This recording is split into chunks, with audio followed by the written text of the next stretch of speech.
يرفع الله الذين آمنوا منكم والذين أوتوا العلم درجات.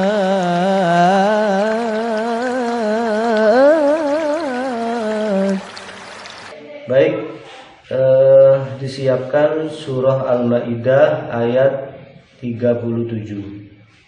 A'udzu billahi minasy syaithanir rajim. Aku berlindung kepada Allah dari godaan syaitan yang terkutuk.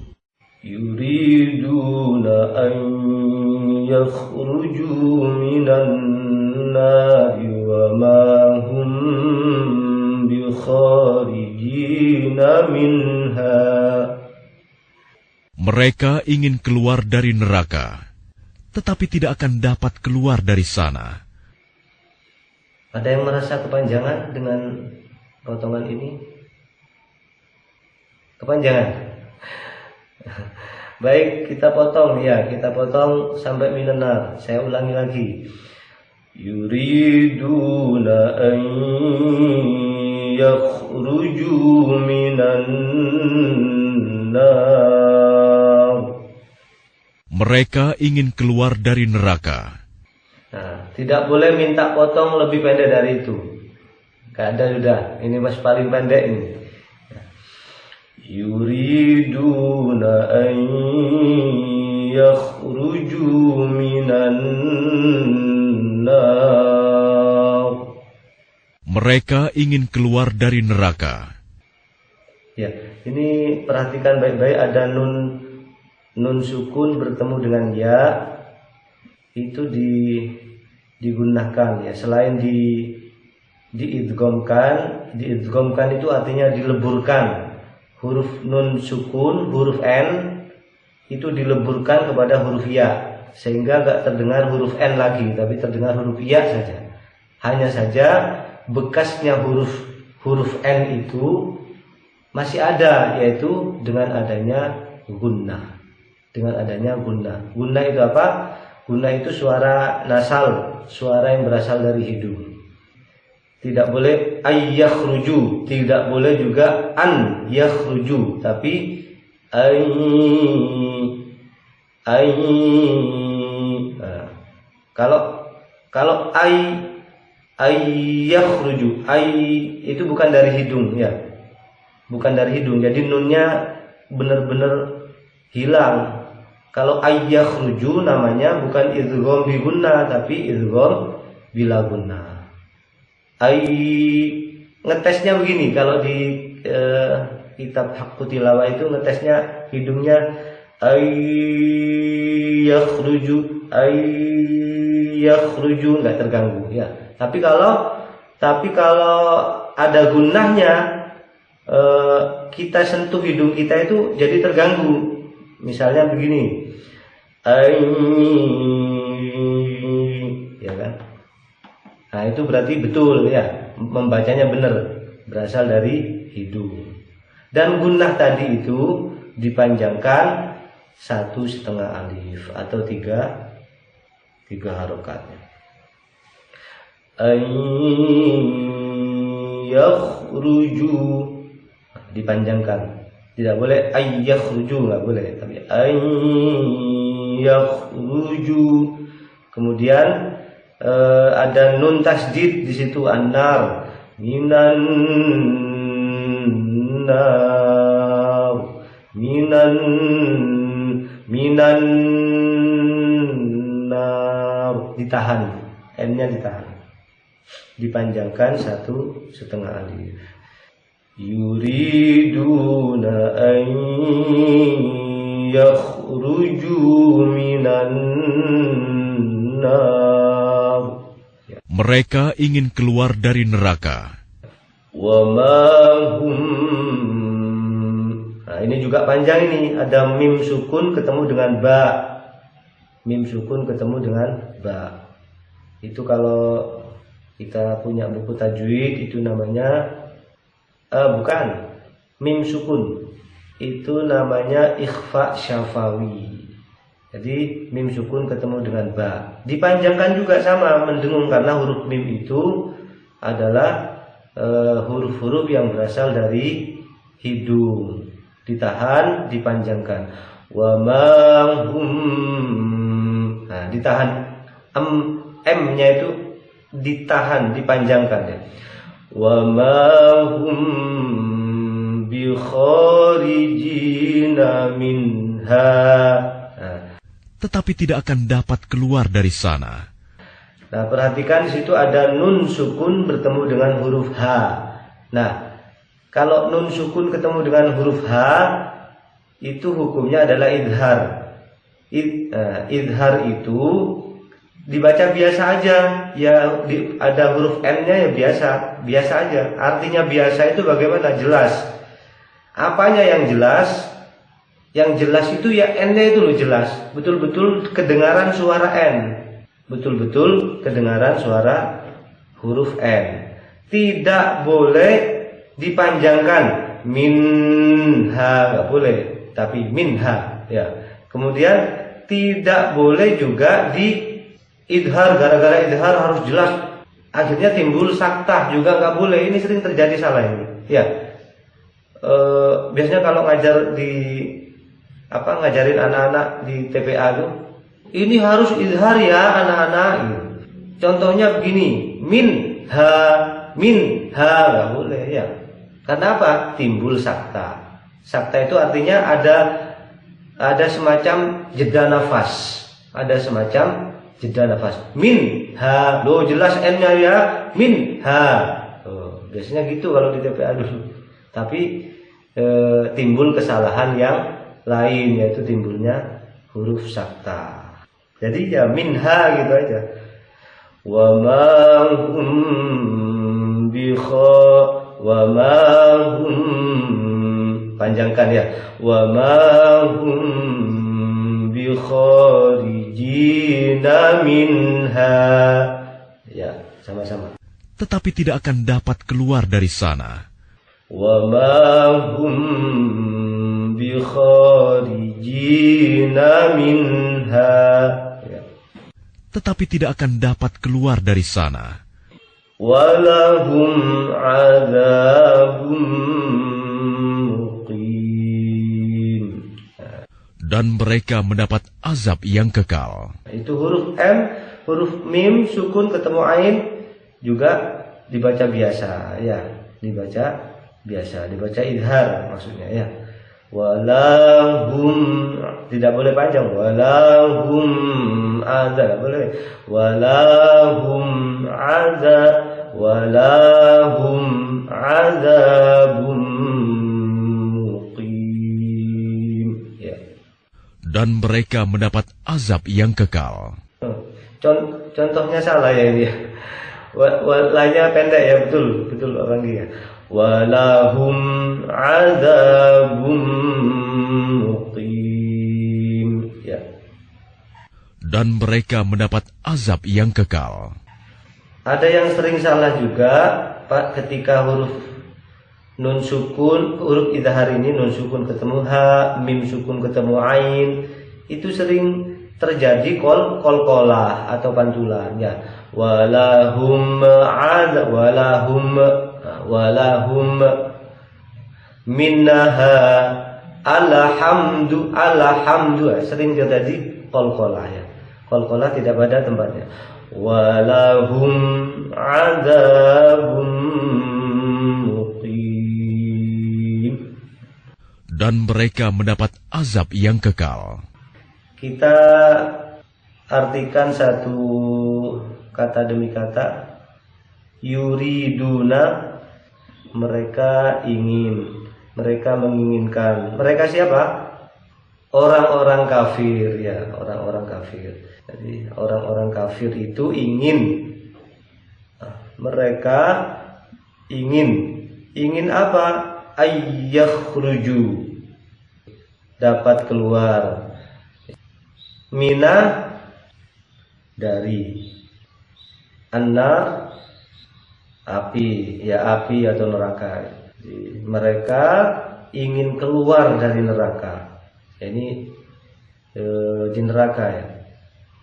Mereka atau orang-orang kafir itu ingin keluar dari neraka. Yakhruju, makhraj. Kalau pernah dengar makhraj, ya berarti itu tempat keluar ya. Tempat keluar. Keluarnya apa? Makhrijul huruf, tempat keluarnya huruf.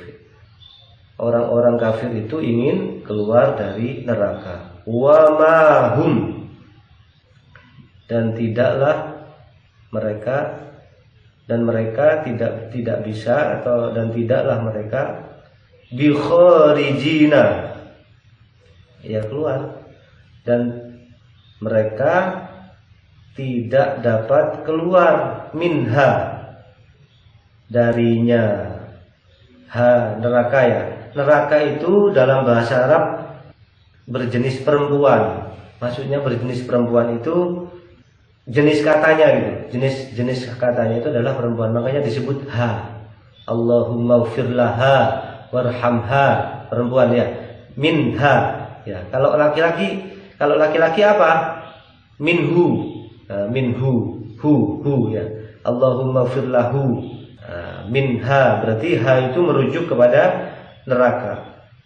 Walahum, dan bagi mereka, atau dan milik mereka boleh, atau dan hak mereka boleh ya.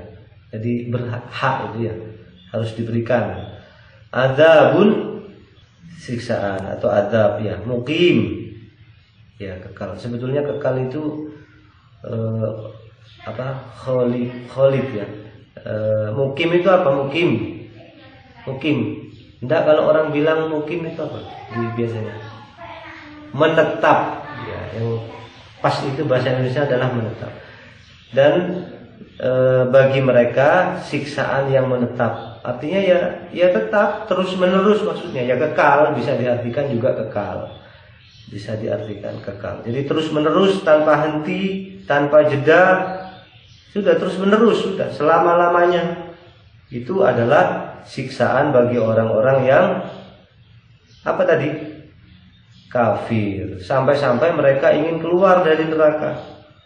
Hati-hati, jangan sampai kita menjadi itu orang-orang yang kufur, orang-orang yang kafir. Kita ingat kembali bahwa kafir itu enggak serta-merta orang di luar Islam, tidak serta-merta. Bisa jadi orang Islam juga. Makanya kafir itu artinya sifat gitu. Jadi sifat yang menutupi diri. Jadi sifat yang ingkar, itu kafir ya. Ya untuk semua manusia, baik Islam ataupun non Islam ya. Hati-hati, kita bisa juga terkena dengan ayat ini, karena ini adalah untuk semua umat manusia, orang-orang kafir, orang-orang yang ingkar, atau orang-orang yang menutup. Makanya iblis itu kan awalnya taat kan. Iblis itu luar biasa taatnya, sampai menjadi, yang pernah saya ceritakan dulu adalah Sayyidul Malaikat, sampai menjadi pimpinannya para malaikat ya. Penghulunya para malaikat itu iblis. Tapi karena hanya dia gak mau disuruh sama Allah, disuruh Allah gak mau, wa kana minal kafirin. Wa idh qulna lil malaikati isjudu li Adam fasajadu illa iblis aba wastakbar wa kana minal kafirin. Ya, gara-gara enggak mau saja, enggak mau disuruh sujud kepada Adam, jadilah dia orang yang kafir. Jadi kafir itu adalah ya sifat membangkang, itu namanya kafir, membangkang, ingkar, dan menutup akhirnya. Makanya penyebutan orang-orang yang kafir di Al-Quran itu biasanya digandengkan dengan apa? Dengan kata-kata tertutup hatinya. Khatamallahu ala qulubihim wa ala sam'ihim wa ala absarihim. Allah telah menutup hati mereka, menutup pendengaran mereka, menutup mata mereka, sehingga mereka itu apa? Summum bukmun yumfahum la yarjiun. Mereka itu buta, mereka itu tuli, mereka itu bisu. Tuli maksudnya bagaimana? artinya tidak bisa merespon kebaikan gitu. Tidak bisa merespon kebaikan, ya mendengar, telinganya itu mendengar, cuman nggak bisa respon gitu, nggak bisa respon terhadap yang baik. Dengar sih dengar, cuman nggak bisa merespon terhadap hal-hal yang baik. Ngomong juga begitu, ngomong itu nggak bisa, seperti ada halangan untuk ngomong yang baik, itu seperti ada penghalangnya gitu, seperti ada tabir gitu. Sehingga setiap ngomong itu ngomongannya selalu hal-hal yang nggak baik. Itulah sifat kafir itu, tertutup dengan sifat-sifat yang jelek. Jadi yang baik, makanya disebut iblis itu yang pernah saya jelaskan, balasa. Balasa itu adalah sifat yang baik, yang luar biasa di dalam dirinya, yang sampai diberi julukan Azazil, sampai di atasnya langit ketujuh, sampai tawaf di arasnya Allah, sampai menjadi penghulunya para malaikat. Nah, sifat-sifat yang luar biasa itu dalam dirinya menjadi tertutup dengan sifat sombongnya, ya, dengan sifat sombongnya. Makanya disebut dengan iblis, kebalikan daripada libas atau baju. Ya. Kalau baju itu adalah menutup yang tidak pantas dengan sesuatu yang pantas. Nah, kalau iblis menutup yang pantas dengan sesuatu yang nggak pantas. Tahu Superman kan? Superman itu lihat tuh, celana dalamnya di luar kan. Jadi menutup yang pantas ditutup dengan yang nggak pantas ya. Nah, mestinya kan namanya celana dalam kan di dalam ya, itu di luar itu. Sebelum kita lanjutkan dengan yang lebih rinci, kita baca satu-satu dulu ya. Ada pertanyaan sebelum dilanjutkan ke tafsirnya? Ayat yang mulia ini menjelaskan kepada kita tentang sangat berbahayanya menjadi orang-orang yang kafir. Di dalam tafsir At-Tabari dijelaskan bahwa orang-orang yang kafir itu, jadi maksud dari ayat yang kita baca tadi adalah bahwa orang-orang yang kafir itu memohon kepada Tuhan mereka pada hari kiamat agar mereka dikeluarkan dari neraka setelah mereka memasukinya. Orang-orang kafir itu memohon kepada Tuhan mereka, ya. Dan tahu Tuhan mereka waktu di dunia siapa? Nah, mereka memohon kepada Tuhan mereka. Kalau Tuhan mereka itu pohon, ya mungkin minta kepada pohon itu. Kan nanti Tuhan-Tuhan mereka itu dikumpulkan di neraka sama Allah. Tuhan-Tuhan mereka itu dikumpulkan dalam neraka bersama mereka. Kalau Tuhan mereka itu patung, ya disuruh minta kepada patung itu. Atau Tuhan mereka itu adalah uang, ya disuruh minta, suruh nebus. Bahkan kalau di ayat yang lalu suruh nebus dengan uang, mau dibeli ya, supaya nggak disiksa di situ ya. Suruh nebus dengan emas sepenuh bumi. Mereka itu memohon kepada Tuhan mereka pada hari kiamat agar mereka dikeluarkan dari neraka setelah mereka merasakan azab di sana. Karena saking luar biasanya azab itu tidak pernah berhenti sesaat, tidak pernah ada waktu untuk menghela nafas. Jadi terus menerus mereka akan dapat azab yang kekal. Walahum azabun muqim, dan bagi mereka azab yang menetap, azab yang tidak akan pernah berakhir, dan azab yang tidak akan pernah berpindah dari mereka. Kitab Tafsir At-Tabari. Kedua adalah dari tafsir Al-Qurtubi. Yuriduna ay yakhruju minan nar wa ma hum bikharijina minha walahum adzabun muqim. Yazid Al-Faqir berkata, dikatakan kepada Jabir bin Abdullah, sesungguhnya kalian wahai para sahabat Muhammad, kalian telah mengatakan bahwa kaum itu dapat keluar dari neraka. Sebagaimana perkataan umatnya Nabi Musa, wa qalu lan tamassana an-naru illa ayyaman ma'dudah. Mereka mengatakan kita ini nggak apa-apa di neraka itu. Di neraka itu nggak apa-apa ya, paling cuman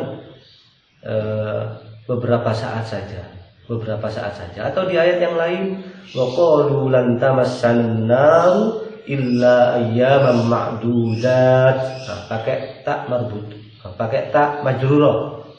Pakai tak majrur, artinya kita nggak apa-apa masuk neraka, ya paling cuman 1 hari atau 2 hari saja. Nah, itu perkataan mereka, perkataan orang-orang Yahudi. Jadi meremehkan siksa neraka. Padahal kita tahu bahwa andaikan mereka disiksa 1 hari saja di sana, sama dengan disiksa 1000 tahun di sini. Itu lamanya. Andaikan 1 hari lah, kalau di sana disiksa 1 tahun bagaimana? Udah nggak bisa ngitung lagi waktunya. 2 hari saja sudah 2000 tahun. Nah, 10 hari udah 10.000 tahun.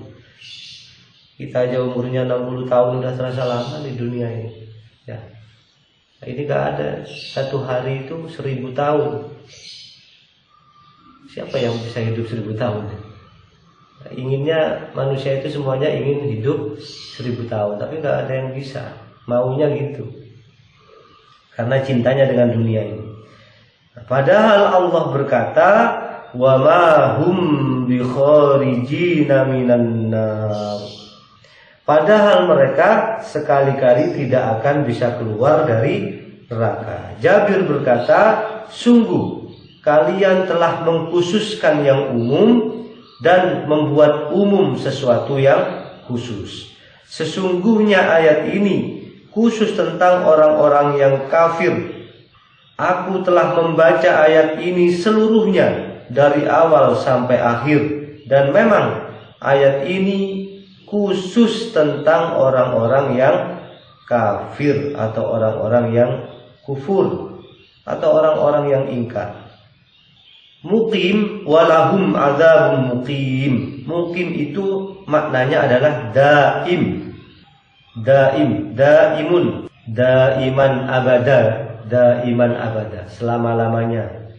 Artinya orang tersebut tidak akan hilang dan tidak akan berubah. Jadi orang di neraka itu nggak akan pernah hilang. Setelah disiksa itu nggak bisa hilang dia, dan tidak berubah. Kalau dia hancur, kembali lagi utuh lagi, hancur lagi, kembali lagi utuh lagi, langsung gitu, nggak ada jeda. Nah kalau disiksa terus hancur enak kan? Habis hancur ya sudah selesai. Nah kalau ini enggak, di neraka itu begitu hancur langsung kembali pulih lagi. Seterusnya selama-lamanya begitu. Nah tujuannya apa? Yang kita baca liyadzuqul adzab. Tujuannya adalah, maksudnya dibuat utuh lagi adalah supaya mereka itu merasakan siksa di sana selama-lamanya. Ini di dalam tafsir Al-Qurtubi. Yuriduna ay yakhruju minan nar wa ma hum bi kharijina minha wa lahum adzabun muqim. Maksudnya adalah seperti firman Allah di dalam surah Al-Hajj ayat 22. Kullama aradu ay yakhruju minha min ghammin u'idu fiha. Setiap kali mereka ingin keluar dari neraka karena penderitaan yang mereka rasakan, niscaya mereka akan dikembalikan ke dalamnya. Mereka terus-menerus berupaya untuk keluar, untuk bisa keluar dari siksaan yang mereka alami di sana.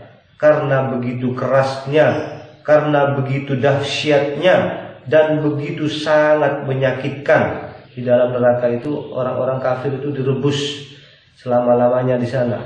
Namun tidak pernah ada jalan untuk mewujudkan keinginan mereka.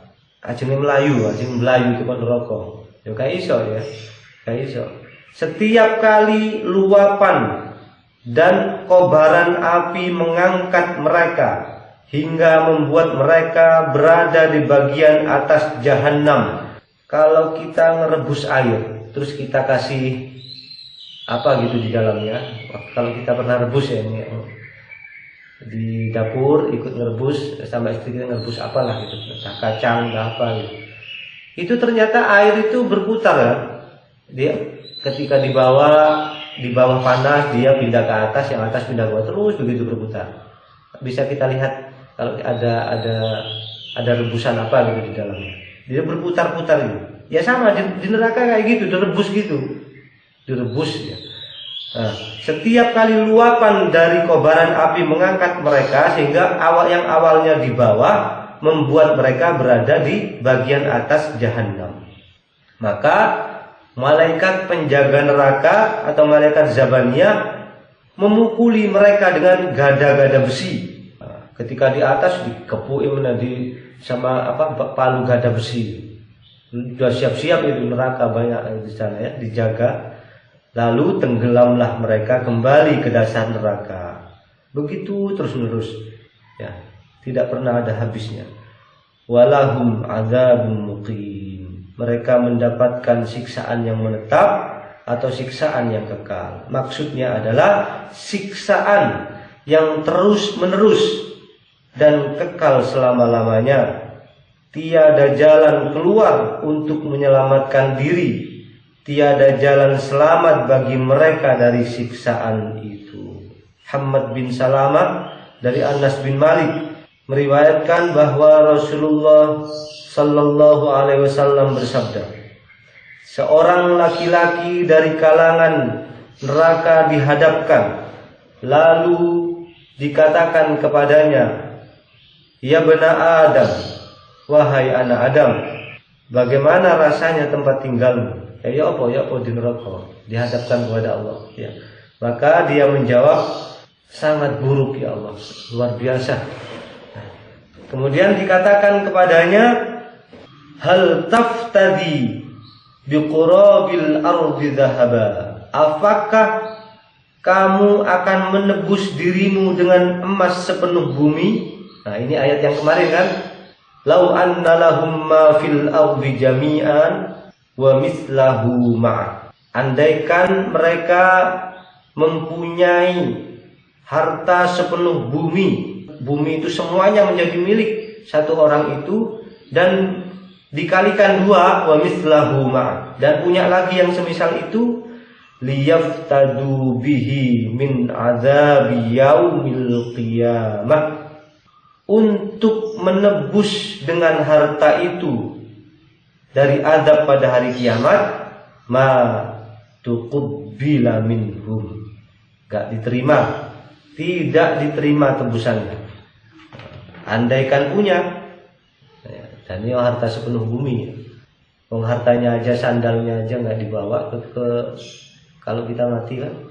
Bahkan kalau kita punya harta itu jadi rebutan ahli warisnya ya, sampai musuh-musuhan antar ahli waris. Mudah-mudahan keluarga kita nggak gitu ya, jangan sampai rebutan harta ya.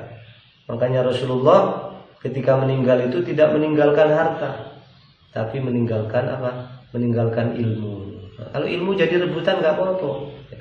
Tapi kalau harta jadi rebutan itu jadi musuhan. Kalau rebutan ilmu enggak ya, nggak apa-apa, direbut banyak orang juga boleh. Bahkan yang bukan ahli waris rebutan ilmu bagus, ya tambah bagus juga. Nah, Rasulullah itu meninggalkan Al-Quran dan Sunnahnya. Ya iya, kita direbutkan ahli warisnya, bagus. Sayangnya ahli warisnya apa? Ahli warisnya kan kita ini, ya kan? Istilahnya kan begitu. Jarang yang berebut Al-Quran dan hadis-hadis beliau. Malah rame-rame apa? Rame-rame meninggalkan, rame-rame mengingkari. Apakah kamu akan menebus dirimu dengan emas sepenuh bumi? Qala na'am ya Rabb. Dia berkata, iya betul ya Tuhanku. Ya, aku mau nebus saja. Enggak dia kok ngomong kayak ya. Di hari kiamat di neraka itu. Fayaqul kadzabta. Maka Allah berkata kepadanya, kadzabta. Bujuk kon. Bohong kamu. Qad sa'altuka aqalla min dzalik. Sungguh aku pernah minta kepada kamu yang lebih kecil dari itu, dari harta sepenuh bumi. Dulu aku pernah minta kepada kamu yang lebih kecil dari itu. Falam taf'al, tapi kamu tidak melakukannya. Nah, saiki mau menebus harta, menebus siksaan itu dengan harta sepenuh bumi. Ya dibilang sama Allah, kadzabta, bohong kamu. Andaikan kamu dikembalikan ke dunia, ya gak akan dilakukan. Ya balik mana kaya aslinya. Qad sa'altuka aqalla min dzalik falam taf'al. Aku dulu pernah minta kepadamu yang lebih kecil dari itu, tapi kamu tidak melaksanakannya. Fayu'maru bihi ilan nar, maka ia diperintah untuk dimasukkan ke dalam neraka. Hadis riwayat Muslim dan An-Nasa'i di dalam tafsir Ibnu Katsir. Nah, demikian tafsirnya. Kemudian masuk ke dalam kepada ibrahnya cuma satu ya, dan sudah saya terangkan minggu lalu ini. Ibrahnya satu saja. Apa ibrahnya? Bahwa orang-orang yang kafir, orang-orang yang kufur, ingkar, ia akan kekal di dalam neraka sudah selama-lamanya di sana. Tidak untuk sementara, tidak 1000 tahun, tidak 2000 tahun, tapi saklawase nang kono. Saklawase selama-lamanya di sana. Nauzubillah ya, mudah-mudahan kita ini tidak menjadi orang-orang yang kafir. Jangan lupa kita berdoa setiap hari. Minimal apa? Minimal Rabbana atina fid dunya hasanah wa fil akhirati hasanah wa qina adzabannar. Jangan lupa itu doa sapu jagat katanya. Jadi wa qina adzabannar, hindarkan kami dari siksa neraka. Bahagia di dunia, bahagia di akhirat, dan hindarkanlah kami dari siksaan api neraka. Pokoknya ojo lali wis doa satu itu. Minimal kalau wah aku suwi ibu gak sempat donga, wis donga iku ae. Doa sapu jagat. Rabbana atina fid dunya hasanah. Semuanya saya kira hafal doa itu ya. Wa fil akhirati hasanah wa qina adzabannar. Kalau ada orang Islam enggak ngerti doa itu, waduh kebangetan ini ya. Doa yang sangat terkenal, anak kecil bisa semua itu. Ya. Jangan lupa. Pernah saya katakan dulu atau minggu lalu bahwa orang-orang yang kafir itu ada dua ya, yang saya bagi waktu itu adalah kufur besar dan kufur kecil. Nah, kufur besar inilah yang kekal di dalam neraka, dan kufur kecil itu nggak kekal di neraka, tapi tetap mendapatkan siksaan bagi orang-orang yang kufur. Kufur kecil itu misalnya apa? Kufur nikmat. Kufur nikmat itu kufur kecil. Ya, ada nikmat Allah diingkari, gak pernah syukur kepada Allah, lupa ketika dapat nikmat itu lali ya. Ketika tidak dapat nikmat itu berkeluh kesah ya. Itu karakter manusia. Itu kufur kecil. Itu nggak kekal di dalam neraka. Hati-hati siksaan bagi orang-orang yang kufur. Meskipun nggak kekal ya, kalau disiksa 100 tahun di sana bagaimana? Kufur besar itu karena mendustakan, misalkan mendustakan ayat-ayat Allah, karena enggan atau sombong ya, karena enggan atau sombong, itu kufur besar itu. Seperti iblis, karena ragu terhadap ayat-ayat Allah, berpaling, dan karena nifak atau munafik. Ingat, munafik itu kekal dalam neraka ya. Bahkan orang-orang munafik itu adalah fid darqil asfal, ada di keraknya neraka, ada di intipnya neraka. Itu orang-orang munafik. Siksaan neraka itu yang pernah saya terangkan bagaimana? Saufa nuslihim nar. Ditarik ubun-ubunnya, kemudian dicelupkan ke dalam neraka. Ditarik ubun-ubunnya, kemudian dicelupkan, diangkat dari situ, maka hancurlah tubuhnya, dikembalikan lagi, dicelupkan lagi, begitu terus. Itu siksaan yang paling ringan. Innal ladzina kafaru bi ayatina saufa nuslihim nar. Orang-orang yang kafir itu, orang-orang yang ingkar kepada ayat-ayat kami, kelak akan kami pegang ubun-ubunnya dan kami celupkan dalam neraka. Mau siksaan paling ringan, kita ingkar-ingkar kepada Allah ya kayak gini, nanti dijadikan teh celup di neraka ya. Dijadikan teh celup. Kullama nabijat juluduhum baddalnahum juludan ghairaha. Setiap kali kulit mereka itu hangus, kami ganti kulit mereka itu dengan yang baru. Nah, begitu kan? Ketika hangus ganti lagi ya. Luka bakar. Kalau pernah merasakan luka bakar, nah, bagaimana pedihnya luka bakar itu. Dan ingat, derajat kepedihan di sana itu adalah 69 kali lipat pedihnya dengan api dunia. Nah, api dunia itu nggak ada apa-apanya, hanya 1/69. 69 kali lipat daripada pedihnya api dunia. Kenapa kok diciptakan kulit baru? Yaitu tadi liyadzuqul adzab, supaya mereka terus-menerus merasakan siksaan. Innallaha kana azizan hakima. Sesungguhnya Allah Maha perkasa lagi Maha bijaksana. Atau di dalam hadis itu dikatakan bahwa siksaan yang paling ringan bagi penduduk neraka adalah ia memakai sandal dari api yang dapat mendidihkan otaknya. Dia dipakai sandalnya di kakinya, tapi otaknya langsung mendidih, saking luar biasanya ini. Ini ada di dalam hadis riwayat Muslim dari Abu Sa'id Al-Khudri. Demikian ya tentang ayat 37, dan ini adalah ayat yang terakhir dari paket ini, dari 35, 36 dan 37. Dan mudah-mudahan kita semuanya ini bukan termasuk orang-orang yang kafir, bukan termasuk orang-orang yang ingkar kepada Allah, dan mudah-mudahan kita dijaga sama Allah agar tidak dimasukkan ke dalam neraka. Begitu juga dengan anak-anak keturunan kita dan keluarga kita. Amin. Kurang lebihnya mohon maaf. Billahi taufiq wal hidayah. Wassalamualaikum warahmatullahi wabarakatuh. Walhamdulillahi Rabbil Alamin.